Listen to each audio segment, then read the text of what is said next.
শাহরাস্তির সবচেয়ে বড় গরু বাজার। আসসালামু আলাইকুম এভরিওয়ান। আজকে চলে আসলাম শাহরাস্তি, চাঁদপুর জেলার শাহরাস্তি উপজেলার সবচেয়ে বড় গরু বাজার কালীবাড়ি মাঠে। কালীবাড়ি মাঠটা হচ্ছে শাহরাস্তি উপজেলার সবচেয়ে ঐতিহ্যবাহী একটি মাঠ। এখানে বিশাল গরু বাজার বসে থাকে প্রত্যেক কোরবানি ঈদের আগে। আজকেও তার ব্যতিক্রম হয়নি। এখানে বিশাল একটি গরু রাখা হয়েছে, যেটি এই বাজারের আজকের সবচেয়ে বড় গরু হিসেবে বিবেচিত হয়েছে। আজকের ভিডিওটা বিশেষ করে প্রবাসী ভাই বন্ধুদের জন্য, যারা বিভিন্নভাবে আমাকে মেসেজ পাঠিয়ে থাকেন, বলেন যে ভাই অনেক দিন যাবত আমাদের গ্রামের বাজারগুলো দেখি না, একটু দেখানোর চেষ্টা করবেন, বিশেষ করে এখন গরুর বাজারগুলো একটু দেখানোর চেষ্টা করবেন। সেই উদ্দেশ্যে আজকে ভিডিওটি করা। ভাইয়েরদের জন্য উৎসর্গ করলাম, প্রবাসী ভাইদের জন্য। বাজারে এসে একটা জিনিস খেয়াল করলাম, সেটা হচ্ছে যে গরুর দাম কিন্তু অতিরিক্ত চাওয়া হচ্ছে।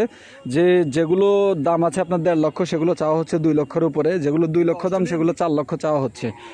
এমনিতে আমার মনে হয় যে থেকে গরু থেকে মানুষই বেশি দেখলাম হাটের মধ্যে। ঐতিহ্যবাহী বাজার হওয়ার কারণে এখানে অনেক অজস্র মানুষের সমাগম ঘটে থাকে, সেই অনুযায়ী মানুষ থাকাটাই স্বাভাবিক। আর আজকে বৃষ্টির সম্ভাবনাও একটু কম ছিল, বৃষ্টি ছিল না একদমই, যার কারণে বাজারে মানুষ অনেক আসছে।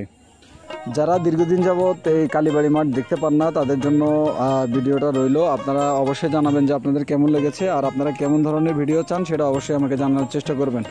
আর ঈদের আগ পর্যন্ত বিভিন্ন কোরবানির হাট নিয়ে পর্ব আকারে ভিডিও আপলোড করতে থাকবো আমার পেজে। আমার পেজটা যারা এখনও ফলো করেননি, অবশ্যই ফলো করে দেওয়ার চেষ্টা করবেন। আর শাহরাস্তি এবং চাঁদপুর উপজেলা থেকে আমি একজন কন্টেন্ট ক্রিয়েটর হিসেবে আপনাদের ভালোবাসা কাম। আমি সর্বাত্মক চেষ্টা করব আমার ভিডিওগুলো দিন দিন আরও কীভাবে সুন্দর করা যায়, ভালো করা যায়, সেই লক্ষ্যে আমি কাজ করে যাচ্ছি। আজকের গরু বাজারের আরও কিছু কথা বলি আপনাদেরকে। এই কালীবাড়ি মাঠে যে গরুগুলো উঠছে, সেগুলো কিন্তু আমাদের দেশীয় গরুর আধিপত্য ছিল এখানে। কালকে আমি একটা বাজারে গেছিলাম, সেখানে ইন্ডিয়ান গরু ছিল অজস্র।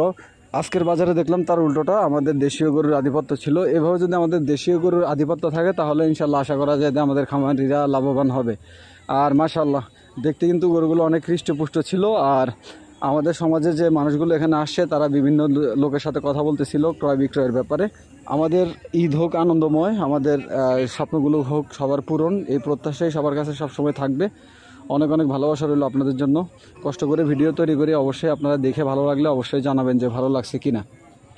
শাহরাস্তি এবং চাঁদপুর সহ সারা বাংলাদেশের যতগুলো ভালো ভালো দর্শনীয় স্থান আছে, বাজার আছে, পর্যায়ক্রমে আপনাদেরকে দেখানোর চেষ্টা করবো ইনশাআল্লাহ, যদি আপনারা পাশে থাকেন। অবশ্যই সবাই ভালো থাকবেন, সবার জন্য অনেক অনেক শুভকামনা রইল। আজকের মতো ভিডিওটা উপভোগ করতে থাকেন, পরবর্তীতে আবারও দেখা হবে আপনাদের সাথে।